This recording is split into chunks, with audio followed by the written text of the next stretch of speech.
Welcome back. The International Monetary Fund's World Economic Outlook report for 2020 predicts a 4.4% drop in global GDP, slightly lower than its forecast in June of a 5.2% drop. The report is cautiously optimistic, but states that recovery will be uneven and could take years, especially with the threat of COVID-19 still looming. So what effects will the global downturn have in the long run? What issues do governments need to be focusing on right now? And what is the quickest route to undoing the economic reversals of this year? To discuss these issues, I'm joined by Brendan BLACKBURN-DWYER, President of Grasshopper Strategies, and Jeffrey TOWSON, host of Jeff's Asia Tech Class. Welcome, gentlemen. In the 2020 Global Economic Outlook report, the IMF revised an earlier forecast of a 5.2% contraction to the current 4.4%. Brandon, let me go to you. What do you think contributed to this change? Effectively, we saw a faster recovery in the United States and Europe that really drove the improvement in the contraction number, right? It's hard to think about, but you know, improving from an expected drop of 5.2 to 4.4 is a huge improvement in the expectation. The problem is it's based on really what I think were the best months of dealing with COVID-19. If you look at the United States and Europe, July and August, a lot of lockdowns were able to be eased. The spread of the disease slowed. It does seem that warmer weather did help stop that. A lot of people were observing social distancing. And we saw people come out of the intense lockdowns often on the backs of stimulus spending that kept them from feeling the worst impacts of being unemployed and able to start fueling the economy by continuing to buy things. Now, my concern about it is looking ahead, I think the IMF is saying, oh, well, the rest of this pandemic is going to be July and August. And the reality is October is already looking like we're heading back into some severe lockdowns. Paris is already majorly locked down. And governments aren't as hungry to start unleashing the type of stimulus that helped float major economies through the summer. So, Jeffrey, how do you look at the IMF's upward revision of its global GDP prediction? Does it mean the global economy is getting better than it was expected earlier? Should we be optimistic to some extent? I think this is a matter of sort of sticking your finger in the wind and seeing how hard it's blowing right now. I mean, we're in the middle of this thing. You know, this idea that, okay, maybe we're on our way back, maybe we're cruising up, maybe, you know, hopefully, but, you know, the economies keep opening up. We keep seeing little outbreaks. We may see things close down. If we close down again in certain countries, it could be dramatically worse. If there's not enough sort of financial support, businesses that were barely hanging on may not have enough to see it through. So you know, we're still in choppy waters here. I don't, you know, this will look very different next month. It looked very different last month. Hopefully we're heading back out. That's, I think, the great hope of everybody. But when you try and put a number around that, which the IMF is, you know, trying to do, you know, it's a guesstimate at best. Right. One bright spot of the report is, of course, China's economy. You know, that is expected to be the lone major economy to register positive growth over 1%. Brandon, what did China do right to bounce back from the severe economic decline earlier this year? To what do you attribute to its policy support and, you know, also the government fiscal and monetary policies? Well, let's keep this prediction in some sort of context here. China has had such high growth rates for the last 20 and 30 years that when we're talking about 1% growth rate, you know, even 2 and 3 years ago, China's economists would have said that that would have been the equivalent of contraction almost anywhere else in the world, because China needs to maintain 5 and 6% growth rate to really match its goals and its needs to pull people out of poverty. So it's positive news. It's better than the rest of the world's doing, but it's still not quite the happy element that we might think by just looking at, hey, that's growth, everyone else is contracting. That said, China has obviously had much more success with a severe lockdown early in the COVID-19 pandemic. The severe lockdown really allowed the country to fully reopen right now. We're looking at an economy that doesn't have quite the fits and starts that Europe is having. And over the last 10 years, you've seen the economy become more reliant on its domestic consumers.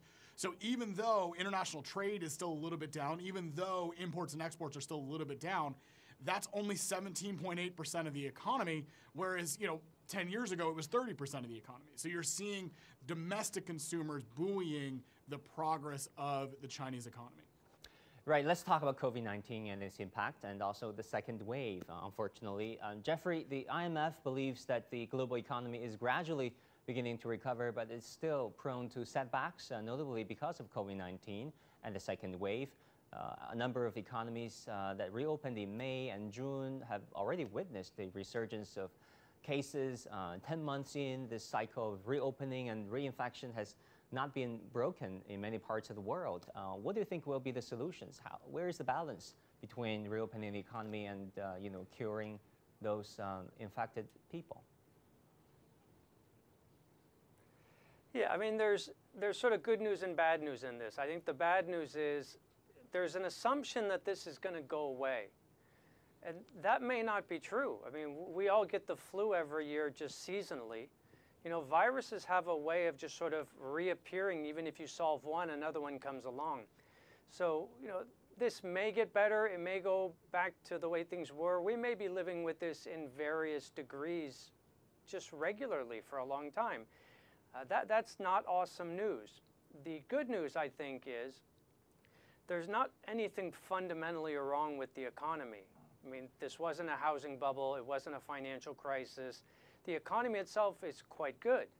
So this is sort of a self-imposed or self-inflicted behavior. But if we stop that, things should go back. And the other thing is people are getting a lot smarter. Businesses are getting smarter. Consumers are getting smarter. Governments are getting smarter. We're getting a lot better at managing this than, say, back in February when people didn't really know what was going on and how to react. So it's a good, it's good and bad. Hopefully it'll get better, though. Right. Actually, it's not all doom and gloom. On a more positive note, some of the change that has come as a result of the pandemic has been actually welcomed. For example, e-commerce, live streaming, and remote working have been boosted. Let's not forget about big data and artificial intelligence. The pace of those changes have been accelerated. Brandon, how do you look at these trends, this technological innovation? Do you think actually COVID could be a good thing for these technological changes? Well, one, it's not technological changes, it's adoption of technology that has really changed. So a lot of the technology that we're using now more prevalently existed before COVID-19. What has happened is a structural shift. You mentioned working at home. I mean, we had the capability to do it. Zoom existed before COVID-19, though many people didn't know it existed. And people were doing it. I was running my business largely through Zoom before the pandemic. What's different now is that companies are seeing the success they're having with it, and they're looking at the giant real estate bills they pay for downtown offices full of people, and they're saying, hey, maybe we can shift that burden onto our workers. Maybe we can make our workers have to build home offices so we can stop paying these giant landlord bills downtown and we can realign the structure of our business. That's good for business because it may be a long-term cost saving. It's good for those that prefer to work at home, but it does create a structural shift on where the costs are. That's why we're going to see, houses become more valued rather than apartments. We're going to see 2- and 3-bedroom apartments become much more popular after a trend of the last 5 to 8 years of younger workers looking for 1-bedroom apartments. This is going to create a massive shift in the way we consume and the way we live, and no one is really sure where that's going. So that's not just technology, it's really about behavior. And if we aren't careful, that behavior shift is going to leave a lot of workers behind. It's going to leave a lot of workers that are still in face-to-face industries, that are still in service industries, that are still in industries that can't survive the winter months where we have to huddle people inside to do construction rather than on outdoor projects. That's the real concern. Jeffrey, it sounds like Brandon has some reservations about the optimism surrounding these changes brought about by COVID-19, and rightly so. How do you look at the changes that was brought about by the adoption of these technologies, the changes to the way we live and we work? I mean, what's kind of interesting to think about is the primary problem with this disease is we're all trying to avoid in-person interactions, right? That's the goal, is stay away from other people. So if you can't interact with other people in person, how do you interact with other people? Business, work, customers, friends, family? Well, you interact digitally. It is the go-to solution for a viral pandemic is digital interactions that replace in-person. And countries like China in particular was incredibly well set up for this in a way that they wouldn't have been 5 or 10 years ago, because we didn't have these big logistics chains and the fact that you can order dinner on your phone and get every package. None of those warehouses and such existed 10 years ago. And countries that don't have that, say like the Philippines, you know, there's rules on how many days a week a member of your family can leave the home to go shopping. So China kind of had a digital infrastructure in place that turned out to be a very coincidental solution to a disease defined by let's avoid in-person interactions, which is kind of interesting in how that's playing out. Right, Brendan, according to this IMF outlook, one of the major repercussions resulted from the pandemic is the reverse of the progress made since the 1990s in terms of poverty reduction globally. Based on the data provided, close to 90 million people could fall below the poverty line this year. Where will this impact be most felt, and really, what do you think needs to be done in order to support the vulnerable communities? Well, the concern is that it will be most felt in places like China. China is almost single-handedly responsible for the largest improvement of bringing people out of poverty over the last 30 years. And so any downturn in China, any return to poverty for people is going to massively affect the global numbers.